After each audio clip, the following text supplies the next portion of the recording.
제가 세상을 품은 아이들을 창업한 창업자인데 제 자리를 위협하는 아이들이 있습니다. 바로 요놈들입니다.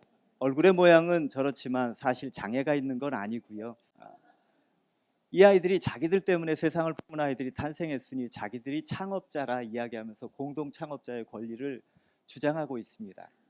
저 귀여운 아이들이 사실은 세상이 바라보기에 괴물 같은 아이들이었고 문제아였습니다. 나쁜 아이들이었죠. 저 아이들은 범죄 자체가 삶의 습관이 되어버렸습니다. 초등학교 때부터 이미 남들이 할 수 없는 모든 일들을 경험하며 살아왔죠. 모든 사람들이 저 아이들을 괴물처럼 여겼고 저 아이가 학교에서 떠났으면, 마을에서 없어졌으면 그게 사람들의 바람이었어요. 근데 저 아이들이, 저렇게 귀여운 아이들이 처음부터 괴물로 태어났을까요? 저 사진 속의 한 아이가 언젠가 저한테 이렇게 얘기했습니다. 아버지에게 하도 두들겨 맞으니까 이제 맞는 건 이골이 나서 괜찮은데 아버지가 때렸을 때 한 군데만 때렸으면 좋겠다는 거예요. 몽둥이로 때리든 어떻게 하든. 아버지가 막 때리고 짓밟고 하니까 자기가 짐승이 된 것 같아서 그게 견디기 힘들었다고 저에게 얘기를 했습니다. 그렇습니다. 이 아이들의 출발점이 거기였어요. 이 아이들이 그렇게 가장 고통스러운 곳인 집에서 탈출하였고 거리로 나와서 이 아이들이 한 걸음 한 걸음 범죄자의 길을 걸었고 그것이 거의 중독되다시피 해서 거기에서 빠져나오지 못하는 게 저 아이들의 모습이었습니다. 제가 10여 년간 이 아이들과 함께 살아왔습니다. 이런 아이들이 제 삶의 가장 중심 부분에 차지하고 있었죠. 그리고 저는 이 아이들과 함께 살아가며 7년 정도, 지금까지 7년간 소년보호재판에서 국선을 담당했습니다. 그때 만난 아이들, 그리고 제가 데리고 산 아이들, 약 400여 명의 아이들이 그 중에서 단 한 아이도 예외가 없이 범죄에 빠진 아이들이 모두 다 학대와 폭력과 방임 속에서 살아왔더라고요. 저는 이 사실이 충격이었습니다. 그래서 세상을 품은 아이들은, 세상에 나쁜 아이들은 없다, 아픈 아이들이 있을 뿐이지 라고 세상을 향해서 외치기 시작했습니다. 요즘 들어서 굉장히 괴물 같은 아이들의 모습이 언론에 등장합니다. 정말 괴물 같지요. 없어졌으면 좋겠잖아요.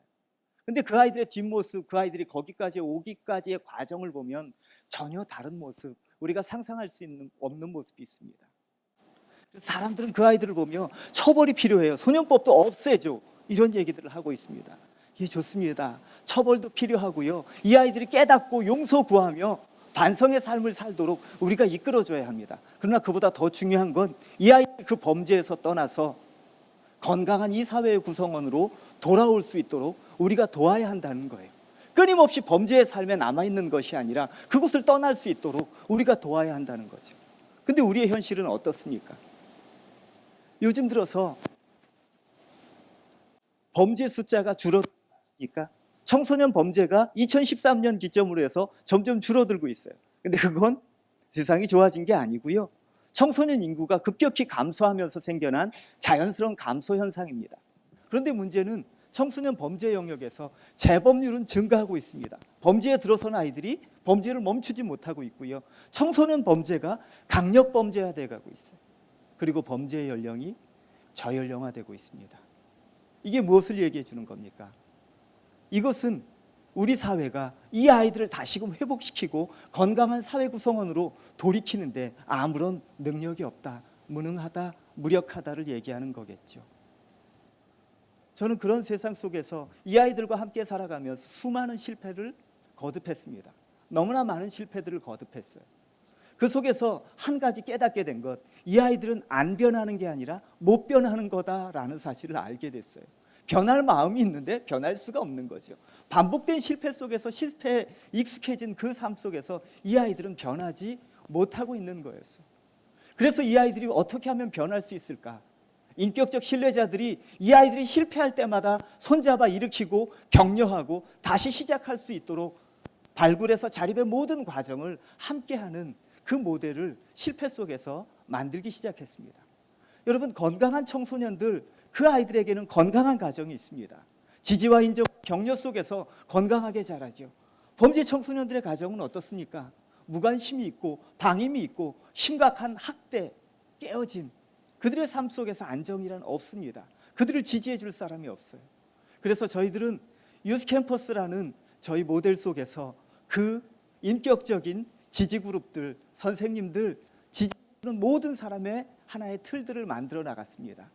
인격적 지지자가 그 아이의 손을 잡고 이 아이가 자립할 수 있도록 모든 것을 교육하고 끝까지 실패의 순간에 함께 해주는 그 구조를 만들었고, 그것을 저희는 유스캠퍼스라 부릅니다.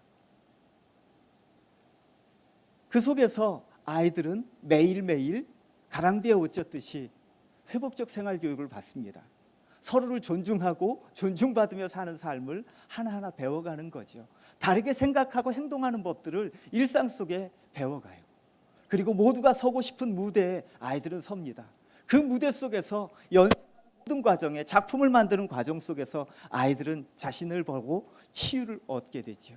그리고 아이들은 자기를 찾아 떠나는 여행을 갑니다. 그 속에서 세상과 나를 다시금 볼 수 있는 단절의 시간을 갖고요. 항상 자신의 극한의 한계 속에서 한계 이전에 멈추고 도망쳤던 그 삶에서 벗어나 그 한계를 뚫고 지나가는 그 자기를 극복하는 여행을 통해서 아이들은 삶의 새로운 소망과 자기 자신을 알게 되죠. 그러면서 그 여행을 통해 품은 마음들을 현실 속에, 삶 속에 내려앉도록 연속적인 교육이 제공이 됩니다. 그 결과 이게 뭐냐 하면, 판사님한테 저 기간 연장해 주세요 이렇게 청원하는 아이들의 편지가 매달 올라가고 있습니다. 아이들은 처벌의 개념으로 저희들에게 옵니다. 법원에서 보호 처분 받는데 아이들의 대부분은 이곳이 떠나고 싶은 곳이어야 하는데 아이들이 남아서 미래를 준비하겠다는 꿈의 땅이 되어버립니다. 그 꿈의 땅에서 범죄자로 괴물로 취급받던 아이들이 자신의 꿈들을 하나하나 찾아가는 그 모습들이 보입니다. 보디빌더의 꿈이 시작됐고요. 홈리스 월드컵 국가대표 주장으로서의 축구선수의 꿈이 다시 시작이 됐습니다. 세상을 품은 아이들에서는 이런 일들이 일상적으로 일어나고 있습니다. 그런데 저희들이 꿈꾸는 것은 이런 일상적인 아이들이 범죄에서 떠나는 것을 꿈꾸지 않습니다. 이 아이들이 범죄에서 떠나는 것을 넘어서 문제아가 문제 해결자로 서는 거죠. 이 땅의 희망으로 충분히 설 수 있다는 걸 이 아이들의 삶을 통해서 보여주고 싶은 거예요. 아까 속에 나왔던 아이라는 거 잘 모르시죠? 10년이 넘게 지나서 아이들이 좀 사갔지만 아직도 애티납니다. 저 왼쪽에 있는 친구는 저희 세품아의 에이스 선생님입니다. 아이들에게 최고의 선생님이 되었죠. 저 오른쪽에 있는 퉁퉁해져서 예전 모습을 알아볼 수 없는 친구는 지금 위기 청소년들을 위한 소셜 벤처를 창업해서 나름 열심히 살아가고 있습니다. 문제아가 문제 해결자가 된 거죠. 저희는 이 움직임이 여기서 멈추지 않기를 바랍니다. 전국적으로 퍼져가서 더 많은 문제아들이 문제 해결자가 되는 걸 꿈꾸고 있습니다. 그것을 위해서 가장 중요한 아이들의 변화와 교육 과정을 복제 가능한 수준으로 모듈화시켰습니다. 그리고 가장 중요한 이 아이들과 함께 손잡고 갈 인격적인 지지자들, 선생님들을 훈련하고 양성하는 프로세스를 정리해냈어요. 그리고 복제 확산을 해나갈 세품화 연구소도 설립되어져서 왕성히 움직이고 있습니다. 저희들이 현재 30명의 아이들이 함께 살고 있고 4개의 사업장을 운영하고 있습니다. 2020년에는 80명의 아이들과 10개의 자립사업장을 운영할 겁니다. 그리고 복제 확산을 통해서 2030년에는 1000명의 아이들과 40개의 자립사업장을 꾸려내는 걸 저희들은 꿈꿉니다. 여러분, 여러분들이 보는 그 아이들, 괴물 같은 아이들, 그 아이들도 우리들의 희망이에요. 그 아이들을 사랑하고 끝까지 붙들어줄 수 있다면 그 아이들도 이 땅의 희망으로 변화될 수 있습니다. 그 아이들에게 세컨 찬스가 필요합니다. 여러분들이 그 세컨 찬스가 되어주세요. 비빌 언덕이 되어주십시오. 감사합니다.